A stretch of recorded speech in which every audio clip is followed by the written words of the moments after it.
ഞാൻ ഇപ്പൊ കഴിഞ്ഞ ദിവസം ഒരു സ്ഥലത്ത് പോയപ്പം അവിടെ മൈക്ക് ഓപ്പറേറ്റ് ചെയ്യുന്ന ഒരാളുണ്ട്. നല്ല പ്രായം, ഒരു 75 വയസ്സിന്റെ മുകളിൽ എന്തായാലും അയാൾക്ക് പ്രായം ഉണ്ടാവും. അയാള് ഈ മൈക്കൊക്കെ റെഡിയാക്കി വെച്ചിട്ട് അയാൾ അതിന്റെ ഒക്കെ സെറ്റാണ്. അപ്പൊ അയാൾ ഇടയ്ക്കൊക്കെ പണിയെടുക്കണ്ടുള്ളൂ. അയാൾ മൊബൈലിലാണ്. ഞങ്ങൾ നോക്കി അയാൾ എന്താ അതിന്റെ അപ്പുറത്ത് ഇരിക്കണം. ഞാൻ അപ്പൊ അയാൾ എന്താ ചെയ്യണോ, അയാൾ ചെറിയ കുട്ടികള് ഷോർട്ട് മറ്റേ റീൽസ് കാണുന്ന മാതിരിയാണ്. ഈ ചെറിയ കുട്ടികളെ ഈ ഒരു 1.5 വയസ്സായ കുട്ടികൾക്ക് ഫോൺ കൊടുത്തുണ്ടാവും. ഇങ്ങനെ തോണ്ടി കളിച്ചത്, ഇങ്ങനെ തോണ്ടുക. അയാൾ ഒരു 5 സെക്കൻഡ് പോലും ഒന്നും കാണില്ല.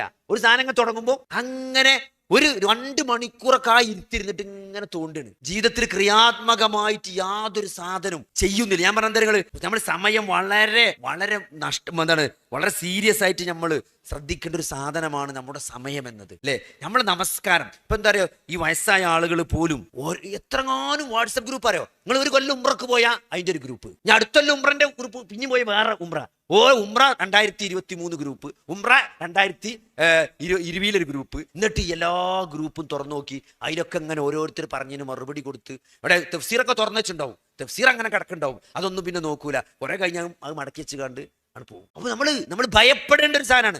നമുക്ക് യാതൊരു ഉപകാരവുമില്ലാത്ത നിങ്ങൾക്ക് ഏറ്റവും കൂടുതൽ ആളുകൾ നരകത്തിൽ മുഖം കുത്തി വീണത് എങ്ങനെയാണ്? അവരുടെ നാവ് സമ്പാദിച്ചത് കൊണ്ടാണെന്നാണ്, അല്ലെ? കൈകൾ സംസാരിക്കുന്നു. പടച്ചോൻ പറഞ്ഞു നാളെ കൈകൾ സംസാരിക്കും, കാലുകൾ സാക്ഷി പറയും, വായക്ക് സീല് വെക്കുന്നു, അല്ലെ? കൈകൾ സംസാരിക്കും എന്നൊക്കെ പറഞ്ഞപ്പോൾ അത് ആദ്യം മനസ്സിലാവില്ല ഇനി കൈകൾ എങ്ങനെ സംസാരിക്കാന്ന്. ഇന്ന് ഫോണിൽ നമ്മൾ കുട്ടികൾ ടൈപ്പ് ചെയ്യണ കണ്ടാൽ മനസ്സിലാവും കൈ എങ്ങനെ സംസാരിക്കുക എന്നുള്ളത്, അല്ലെ?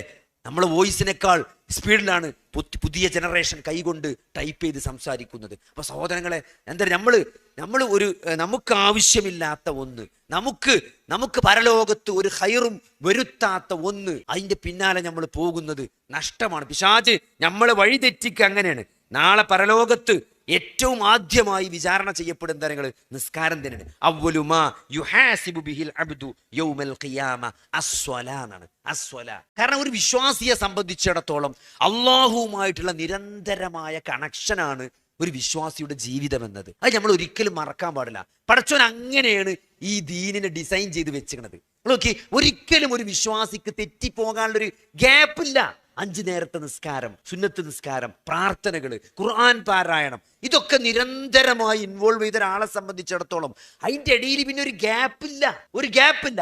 ഈ സ്ട്രക്ചർ നമ്മൾ തകർക്കുമ്പോഴാണ്, അല്ലെങ്കിൽ ഇത് നമ്മൾ യാന്ത്രികമായി പോകും. നിങ്ങൾ നിസ്കരിക്കുന്നതും നിങ്ങൾ രാവിലെയും വൈകുന്നേരം ദിക്ർ ചെല്ലുന്നതൊക്കെ അതിങ്ങനെ ഒരു യാന്ത്രികമായി അതിൽ ശ്രദ്ധ കൊടുക്കാതെ എന്താണ് ചെല്ലുന്നത് എന്ന് പോലും ഒരു ബോധമില്ലാതെ നമസ്കാരത്തിൽ പ്രാർത്ഥിക്കുമ്പോഴും മറ്റു ദിക്റുകളൊക്കെ ചെല്ലുന്നൊരു അവസ്ഥയിലേക്ക് നമ്മൾ അധപ്പതിച്ചാൽ മാത്രമേ സത്യത്തിൽ നമ്മൾ ഈ ദീനിൽ നിന്ന് തെറ്റിപ്പോകുള്ളൂ.